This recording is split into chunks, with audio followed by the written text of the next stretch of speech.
طریقت میں شاید اور دور کا حاصل جائے۔ تو اس میں اللہ تبارک و تعالیٰ سے تعلق جوڑنے کا سب سے مؤثر اور آسان طریقہ وہ مناجات ہے، یعنی دعا۔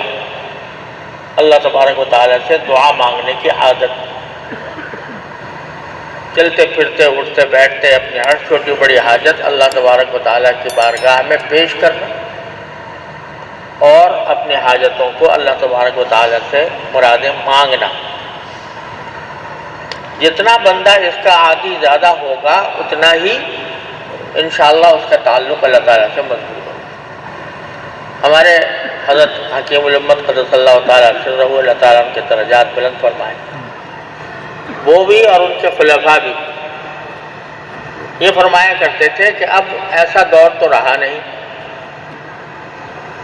کہ جس میں لوگوں سے اس قسم کے مجاہدات کرائے جائیں جیسے پچھلے صوفیاء کرام نے اپنے مریدوں سے کرائے۔ اب نہ لوگوں کے اندر اتنی طلب ہے، نہ لوگوں میں اتنی قوت ہے، نہ لوگوں میں اتنا وقت ہے کہ وہ جا کر ان مجاہدات میں اپنے اوقات لگائیں۔ جو حضرات صحابہ کرام رضی اللہ تعالیٰ عنہ مجمعین جو تھے ان کو یہ مجاہدہ حاصل ہوتا تھا جہاد سے۔ جہاد جو ہے سب سے زیادہ انسان کے نفس کو کچلنے کا سب سے زیادہ مؤثر ذریعہ جہاد تھا۔ تو صحابہ کرام رضی اللہ تعالیٰ عنہ کو پہلے تو مکی زندگی میں مکہ مکرمہ میں رگڑا گیا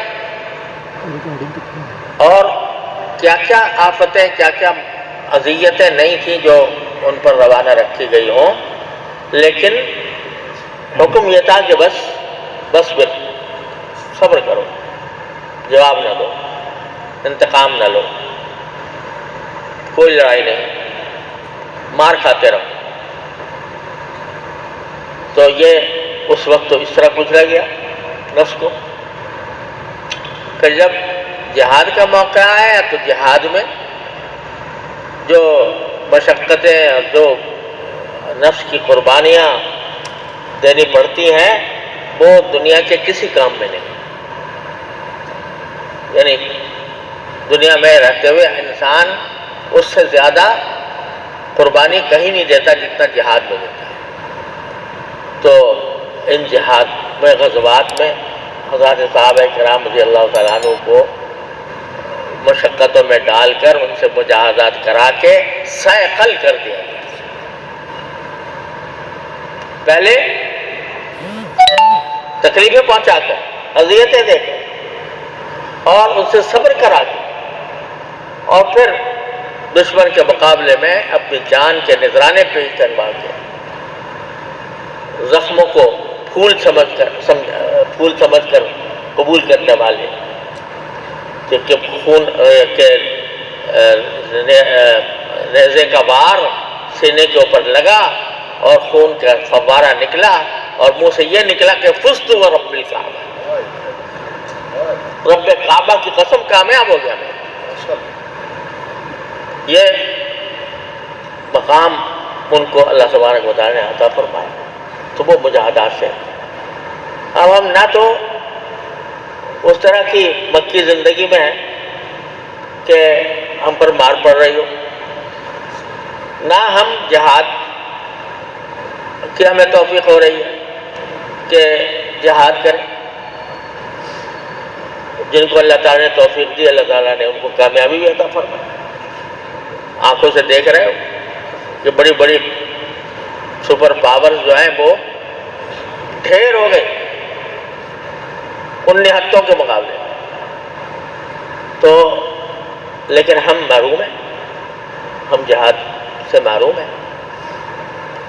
تو اب ہمارے پاس نہ وہ مجاہدات ہیں صوفیہ والے جو نفس کو کچلنے کے لیے اللہ تعالیٰ سے تعلق پیدا کرنے کے لیے جو راستے اسلاف کے تھے ان میں سے کوئی ہمیں میسر نہیں ہے اس وقت۔ لہذا اب آسان کچھ طریقے بتا دیے گئے ہیں، ہمارے بزرگوں نے بتا دیے ہیں کہ جو ہمارے جو قوا کے مطابق، ہمارے حالات کے مطابق مشقت سے بچا کر آسان طریقے بتا دیے، وہ بھی ہم سے نہیں ہوتے۔ وہ کیا ہے؟ یہ ان میں سے ایک ہے بڑی مناجات، باری تعالیٰ کی بارگاہ میں حاضر رہنا، ہر وقت اس سے دعا مانگتے رہنا۔ تو اس لیے میں یہ مناجات کا کہ اللہ تبارک و تعالیٰ نے قرآن کریم میں دعائیں طرح طرح کی بتائی ہیں، اور جیسا پہلے بھی عرض کر چکا ہوں کہ جو قرآن نے بتائی، اللہ تعالیٰ نے خود فرمایا کہ یوں مانگو مجھ سے، یا مانگنے والوں کی تعریف فرمائی، تو وہ دعائیں ایسی ہیں کہ جن کے بارے میں یہ امکان نہیں ہے کہ رد ہو جائے، کہ دینے والا پہلے اپنے در پہ بلائے اور یہ بھی بتائے کہ مجھ سے کس طرح مانگو، اور پھر اس کو باہر نکال دیں، یہ نہیں ہو سکتا۔ لہذا اس لیے قرآن دعاؤں کا یہ سلسلہ میں نے شروع کر رکھا تھا۔ تو اب جو دعا آگے آ رہی ہے، اللہ اکبر، وہ یہاں تو مناجات مقبول میں صرف اتنی لکھی ہوئی ہے کہ وَأَصْلِحْ لِي فِي ذُرِّيَّتِي إِنِّي تُبْتُ إِلَيْكَ وَإِنِّي مِنَ الْمُسْلِمِينَ، لیکن یہ پوری دعا جو ہے وہ سورہ احقاف میں آئی ہے، تو وہ میں ذرا پڑھتا ہوں، وہ ساری ہی عجیب ہمارے لیے بہت بڑے سبق رکھتی ہے، بہت سوچنے کی دعوت دیتی ہے۔ وہ شروع یہاں سے ہوئی ہے کہ وَوَصَّيْنَا الْإِنسَانَ بِوَالِدَيْهِ إِحْسَانًا، ہم نے انسان کو یہ وصیت کی ہے، یا نصیحت کی ہے، یا حکم دیا ہے کہ اپنے والدین کے ساتھ اچھا سلوک کرو۔ اور یہ ایک جگہ نہیں، قرآن کریم میں کئی جگہ،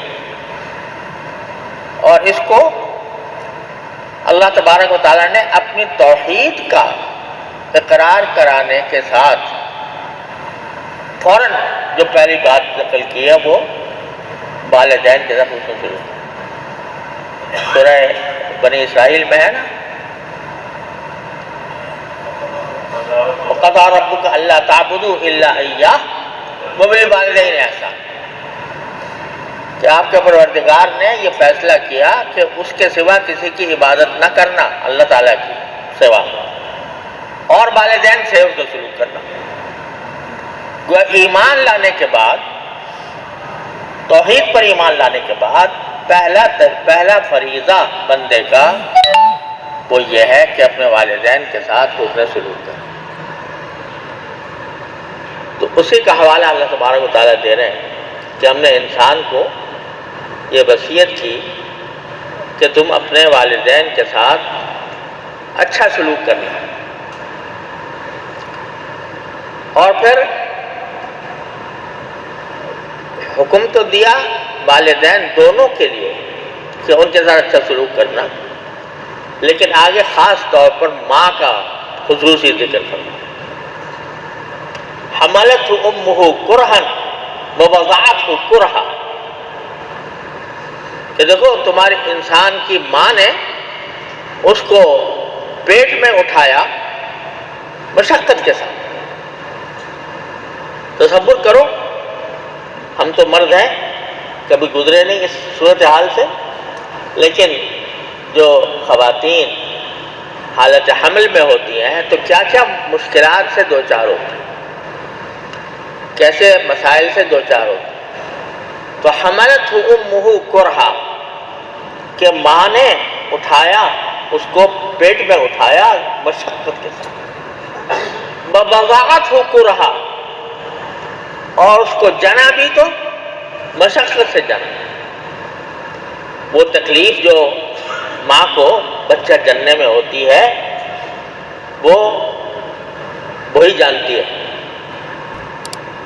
ہم لوگ تصور بھی نہیں کر سکتے. تو حملتہ امہ کرہا ووضعتہ کرہا، ماں نے پیٹ میں اٹھایا مشقت سے اور جنا بھی مشقت سے. وحملہ وفصالہ 30 شہرا،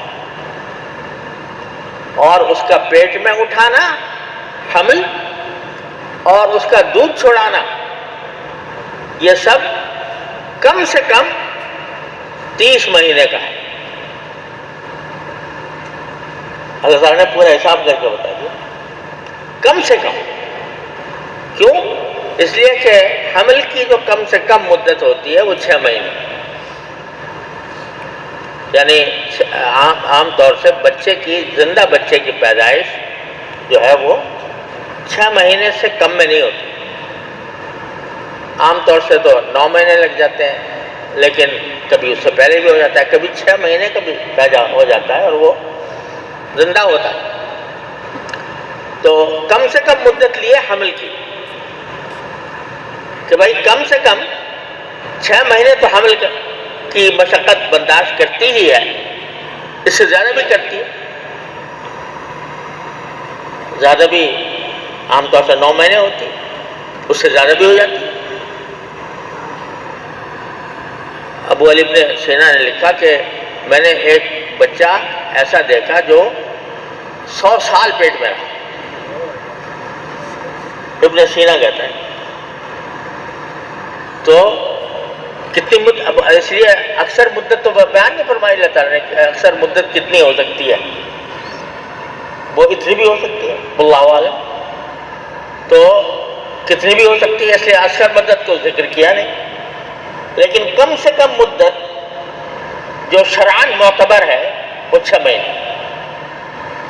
اسی لیے کہا گیا کہ اگر کسی کا نکاح ہوا اور نکاح کے 6 مہینے کے اندر، 6 مہینے بعد ولادت ہو گئی تو اس کا نسب ثابت ہوگا، اور اگر 6 مہینے سے کم میں ہو گئی تو نسب ثابت نہیں ہوگا. یہیں سے مسئلہ بھی نکل لیا. تو 6 مہینے حمل کے اور 2 سال دودھ پلانے کے، کیونکہ 2 سال پہلے دودھ چھوڑانا جائز نہیں، دودھ کھانا مسئلہ ہوتا ہے.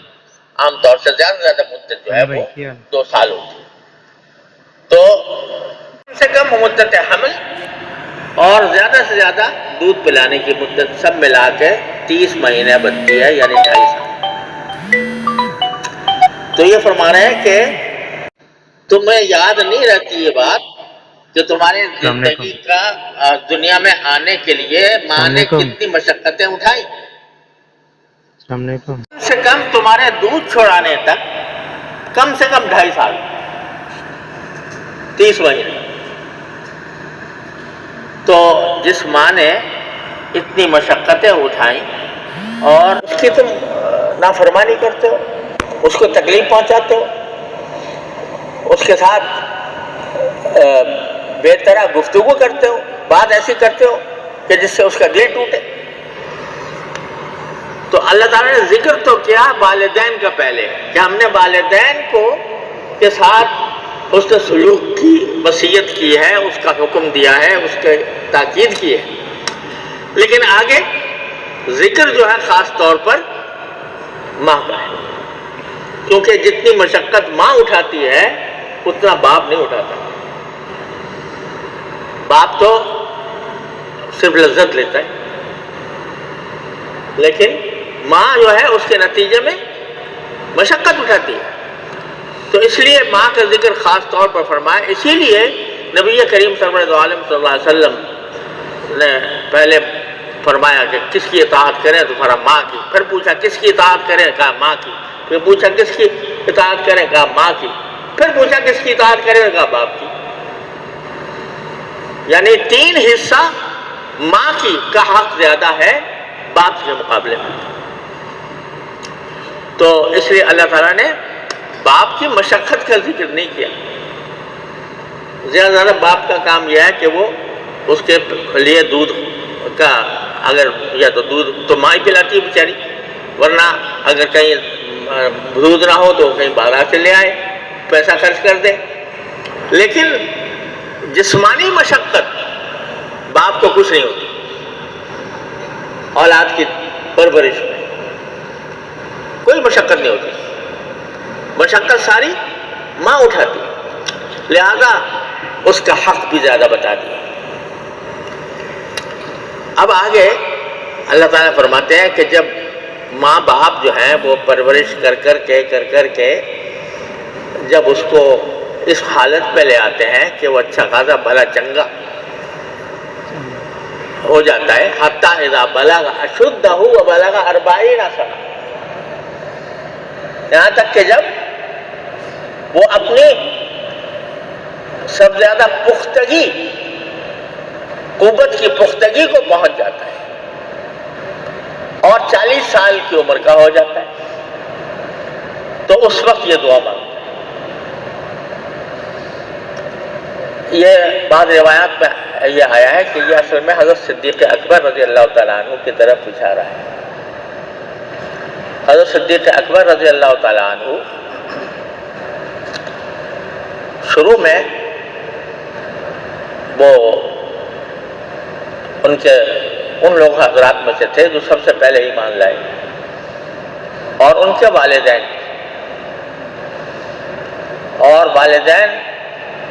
کے بارے میں بھی یہی مذکور روایتیں مختلف ہیں، لیکن زیادہ جس کو پسند کیا گیا ہے وہ یہ کہ وہ والدین بھی ساتھ ہی اسلام لے آئے تھے، حضرت صدیق اکبر رضی اللہ عنہ۔ اور کس طرح ہوا تھا کہ جب 40 سال کی عمر کو پہنچے تب ایمان لائے تھے۔ حضرت رسول کریم سرورت عالم صلی اللہ علیہ وسلم کہ جب بعثت ہوئی تو اس وقت آپ کی عمر مبارک 40 سال تھی، اور صدیق اکبر رضی اللہ تعالیٰ عنہ جو ہیں وہ تھوڑے سے ان سے چند مہینوں کا فرق تھا، اور تقریباً جب وہ 40 سال کے ہو گئے تو پھر اس طرح ایمان لانے کے وقت تقریباً ان کی عمر 40 سال تھی، اس لیے کہا گیا ہے کہ یہ حضرت صدیق اکبر رضی اللہ عنہ کے بارے میں ہے۔ بہرحال نام تو اللہ تعالیٰ نے لیا نہیں، لیکن کہا کہ جب یہ بچہ جس کی ماں نے اتنی مشقتیں اٹھائیں، باپ نے اس کی پرورش کی یہاں تک کہ وہ 40 سال کا ہو۔ 40 سال کا ذکر اس لیے خاص طور پر فرمایا کہ جب بندہ سارے مراحل طے کر چکا ہوتا ہے، بچپن میں ماں کا محتاج، باپ کا محتاج، بالغ بھی ہو جائے 15-16 سال کا تو پھر بھی ماں باپ کا محتاج رہتا ہے، اور ماں باپ کے لیے کسی نہ کسی درجے میں اس کو ضرورت رہتی ہے۔ جب 40 سال کو پہنچ جاتا ہے، کہولت کو پہنچنے لگتا ہے، تو اس وقت ماشاءاللہ خود بھی بچوں والا ہو جاتا ہے عام طور پر، تو اب اس کی توجہ جو ہے والدین کی طرف اتنی نہیں رہتی، اور ان کا چونکہ احتیاج نہیں رہتی ماں باپ کی اپنی زندگی گزارنے میں، اب اس کی اپنی بیوی ہے، اس کے اپنے بچے ہیں، اس کا اپنا معاملہ ہے، تو اس واسطے وہ محتاج نہیں ہے والدین۔ تو باری تعالیٰ فرما رہے ہیں کہ لیکن جو تعریف اس شخص کی کر رہے ہیں کہ جب 40 سال پہنچنے کے بعد بھی اپنے والدین کو یاد رکھے۔ یاد رکھنے کے معنی یہ کہ جو حسن سلوک پہلے کر رہا تھا وہ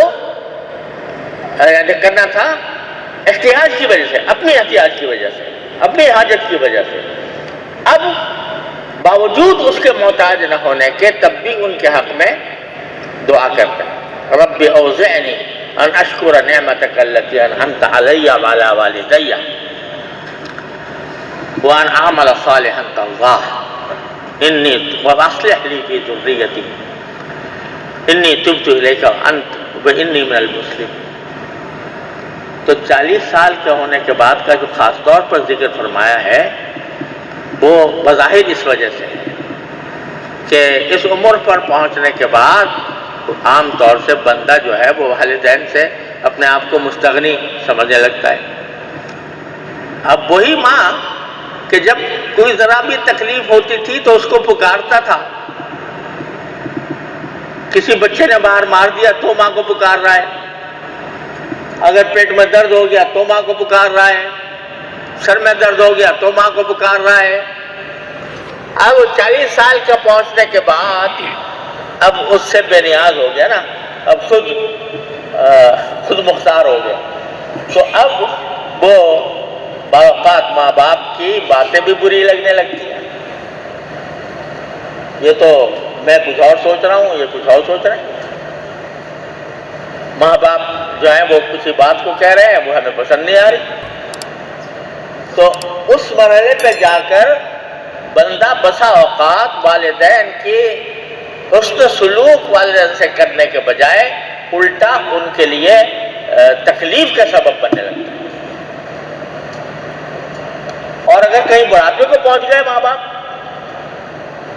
اور یہ جناب بالکل بھلا چنگا ہے، نوجوان ہے، جوان ہے، تو اس وقت میں ماں باپ پہ غصہ بھی کر دیتا، تو اس کا ذکر سورہ بنی اسرائیل میں اللہ تعالیٰ نے فرمایا کہ اما یبلغن الکبر احدہما او کلاہما فلا تقل لہما اف ولا تنہرہما، کہ اگر ان میں سے ماں باپ میں سے کوئی بڑھاپے کو پہنچ جائے یا دونوں پہنچ جائیں تو ان کو کبھی اف بھی مت کہنا، ولا تنہرہما، جھڑکنا بھی نہیں، وقل لہما قولا کریما، اور ان سے بات بھی عزت کے ساتھ کرنا، واخفض لہما جناح الذل من الرحمہ، اور ان کے آگے اپنے آپ کو ذلیل رکھنا، واخفض لہما جناح الذل، اور یہ دعا کرتے رہنا کہ رب ارحمہما کما ربیانی صغیرا، کہ اے میرے پروردگار ان پر رحم فرمائیے، انہوں نے جس طرح مجھے بچپن سے پالا تھا۔ تو بڑھاپے کے اندر جا کے عام طور سے یہ ہو جاتا ہے، اللہ تعالیٰ معاف کرے، کہ ماں باپ جو ہے ان کی باتیں بری لگنے لگتی ہیں۔ اگر وہ کہیں تھوڑے سے بیمار ہو گئے تو مشکل، اور اگر وہ ان کا دماغی حالت میں کچھ فرق آ گیا، حافظہ نہیں رہا، بات چیت کرنے میں دشواری ہونے لگی، اور ایک ہی بات کو بار بار رٹے جا رہے ہیں، تو حضرت انسان جو ہیں، جو ان کے ہاتھوں پلے پڑے تھے، جس نے ان کو پیٹ میں پالا تھا، جن میں ان کو دودھ پلایا تھا، اس کو ڈانٹنا شروع کر دیتے ہیں۔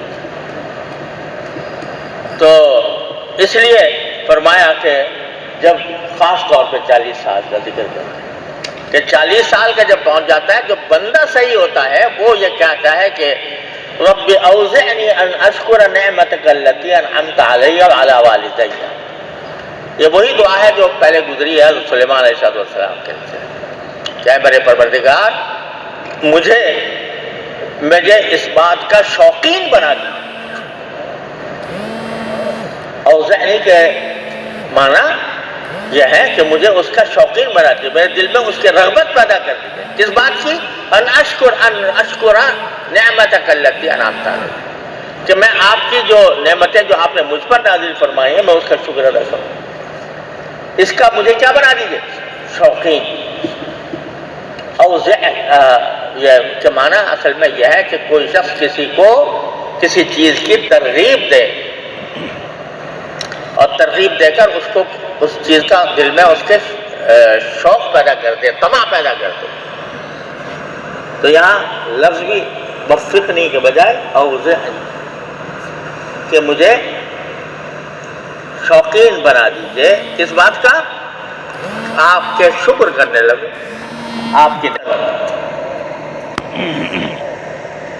نیک کام تو ہے لیکن آپ کی رضا کے مطابق نہیں ہے، تو ہیج در ہیج ہے، اس کی کوئی حقیقت نہیں۔ جیسے اسی لیے یہ میں نے آپ کو بار بار اپنے شیخ کا یہ مقولہ حضرت مولانا بشیر اللہ خان صاحب رحمۃ اللہ علیہ کا سنایا ہے، فرمایا کرتے تھے کہ دین شوق پورا کرنے کا نام نہیں، کہ بھائی نماز کا شوق ہو گیا لہٰذا چلو نماز پڑھ رہے ہیں، چاہے دوسرے حقوق پامال ہو رہے ہیں،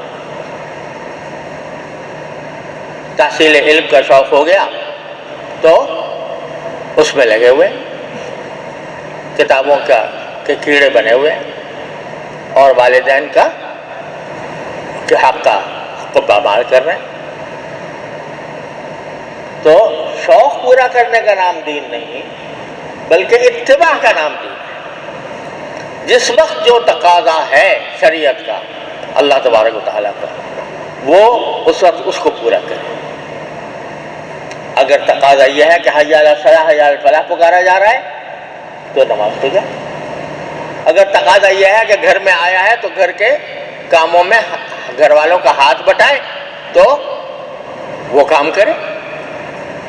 نبی کریم سرورت عالم صلی اللہ علیہ وسلم کے بارے میں عائشہ سے پوچھا گیا کیا کہ جب رسول کریم صلی اللہ علیہ وسلم گھر میں تشریف لاتے ہیں تو کیسے رہتے ہیں؟ تو فرماتی ہے کان یکون فی محنت اہلی، کہ جب گھر میں آتے ہیں تو اپنے گھر والوں کے ساتھ جو گھر کے کام ہوتے ہیں وہ کرتے ہیں۔ فی محنت اہلی فاذا نودی بالصلاۃ خرج الی الصلاۃ، جب اذان کی آواز ہو جاتی ہے تو چھوڑ کے چلے جاتے ہیں۔ اور ایک روایت میں آتا ہے کہ اس طرح چلے جاتے ہیں کہ علم یعرفنا، جیسے ہمیں پہچانتے ہیں۔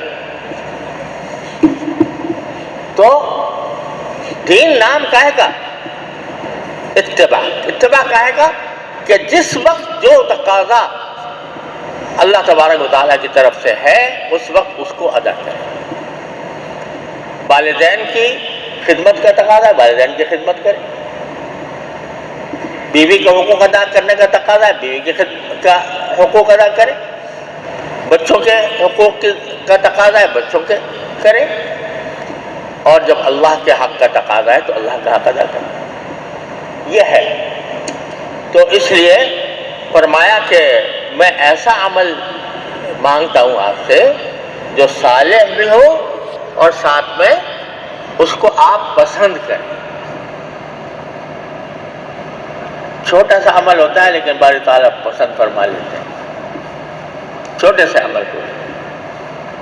اسی لیے فرمایا کہ لا تحقرن من المعروف شیئا، نیک کام میں سے کسی بھی کام کو تم حقیر نہ سمجھو۔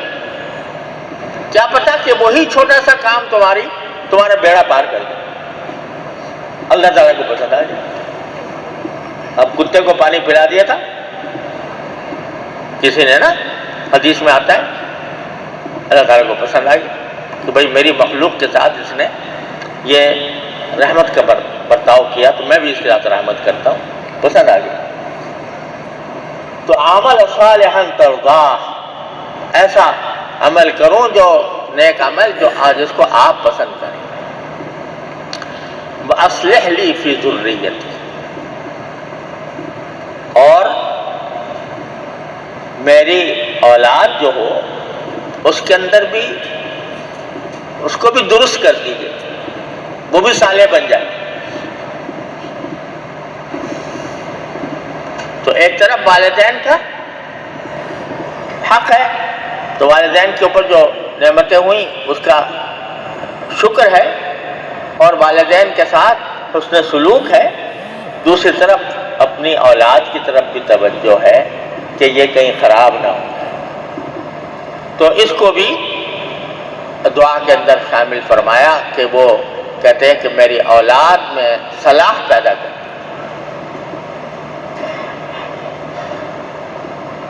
تو معلوم ہوا کہ بندے کا جو کام ہے وہ صرف اپنی ذات کی حد تک محدود نہیں ہے۔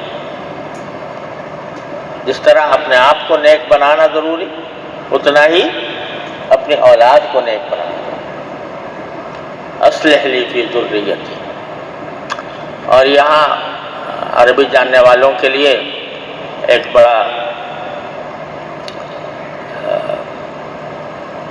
اچھا نقطہ ہے کہ بظاہر تو کہنا چاہیے تھا اصلح لی ذریتی، میرے لیے میری ذریت کو صالح بنا دیجیے، نیک بنا دیجیے، کیونکہ اصلح جو ہے وہ بلا واسطہ متعدی ہوتا ہے۔ اصلح لی ذریتی، فی کا نہیں کہہ دو، اصلح لی فی ذریتی۔ تو وہ در حقیقت اس لیے کہنا یہ مقصود ہے کہ صلاح جو ہے میری ذریت میں سرایت کر جائے، نیکی میری ذریت میں سرایت کر جائے۔ کیا مانا کہ میری اولاد ہے اس کے اندر رگ و پے میں سما جائے صلاحیت۔ ایک تو یہ ہوتا ہے نا کہ بھئی زبردستی کوئی نے کام کر لیا، ماں باپ نے ڈانٹا اور ماں باپ کے کہنے سننے پر اور ماں باپ کے ناراضی کے ڈر سے کر لیا۔ نہیں، میں دعا یہ کرتا ہوں یا اللہ کہ ان کے دل و دماغ میں، ان کے رگ و پے میں سرایت کر، اور جب اس میں سرایت کر، اور ذریت کا لفظ استعمال کیا، اولاد نہیں، ذریت، جس میں اولاد کے علاوہ اولاد کی اولاد وہ سب داخل ہے، اس میں سرایت کر۔ تو اس کے بارے میں مفسرین نے فرمایا کہ حضرت صدیق اکبر کے بارے میں ہے نا، زیادہ تر لوگوں کا رجحان کہ یہ حضرت صدیق اکبر کے بارے میں ہے، تو انہوں نے یہ دعا کی اس وقت جب ایمان لائے 40 سال کی عمر میں، تو انہوں نے یہ دعا کی کہ ایک تو یہ کہ مجھے شکر کی توفیق، سب سے پہلی دعا جو مانگی وہ یہ کہ اللہ مجھے شکر کی توفیق دے۔ تو معلوم ہوا کہ ایمان لانے کے بعد شیطان کے حربوں سے بچنے کا سب سے مؤثر ذریعہ اللہ تبارک و تعالیٰ کی نعمتوں کا شکر ادا کرنا۔ تو شکر ادا کیا، ادا کرنا مانگا، اور پھر صلاح مانگی اپنے لیے اور اپنی ذریت کے لیے۔ تو حضرت صدیق اکبر رضی اللہ عنہ کا یہ امتیاز بیان کیا جاتا ہے کہ ان کی 3 نسلیں صحابی ہیں۔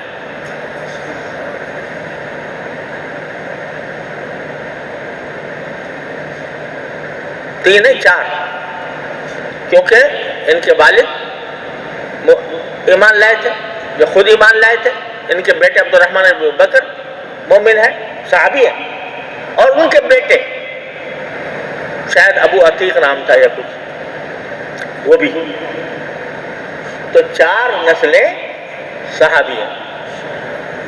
تو صلاح سرایت کر گئی ذریت میں، نیکی ذریت میں سرایت کر گئی کہ اولاد میں بھی جا رہی ہے، اولاد کی اولاد میں بھی جا رہی ہے، اولاد کی اولاد میں بھی جا رہی ہے۔ تو اصلح لی فی ذریت، تو بندہ جو ہے اس کا کام اپنے اولاد کی فکر بھی ہے نا، تو اولاد کی اصلاح کی فکر میں ایک بہت بڑا حصہ یہ ہے کہ ان کی صلاح کے لیے دعا کرے بندہ، یا اللہ مجھے میری اولاد کو میں سرایت کرا دیجیے، صلاح اور فلاح کو سرایت کرا دیجیے۔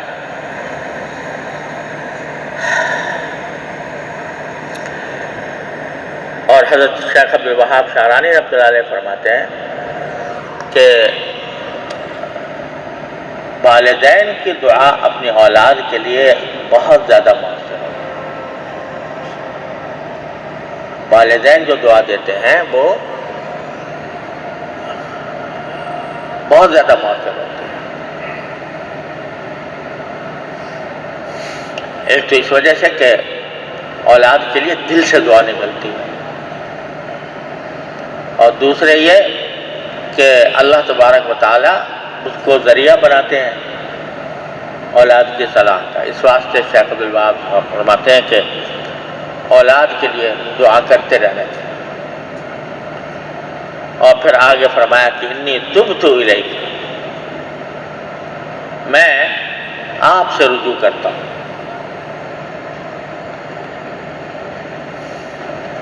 میں نے توبہ کر لی، میں نے آپ کی طرف رجوع کیا، وَإِنِّي مِنَ الْمُسْلِمِينَ، اور میں فرما برداروں میں سے ہوں۔ یہ جو میں دعا کر رہا ہوں یہ میں خالی خولی الفاظ نہیں ہیں، بلکہ میں دل سے آپ کی طرف رجوع کرتا ہوں اور دل سے آپ کا فرما بردار بنتا ہوں۔ یہ دعا فرمائی تھی، اگر وہ روایت صحیح ہے تو حضرت صدیق اکبر رضی اللہ تعالیٰ عنہ نے.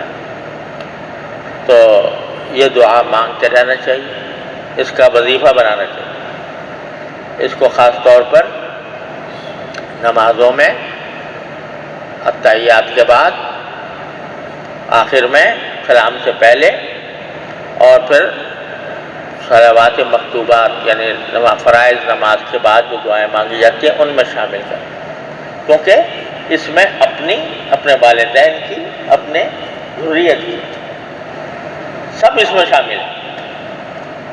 اور اس طرح اللہ تبارک تعالیٰ ایک خاندان کو شجرہ طیبہ بنا دیتے ہیں. اللہ تبارک تعالیٰ اپنے فضل و کرم سے ہم سب کو اس کی توفیق عطا فرمائے، شجرہ طیبہ بنانے کی توفیق عطا فرمائے. اور صلی اللہ تعالیٰ علی خیر خلق سیدنا.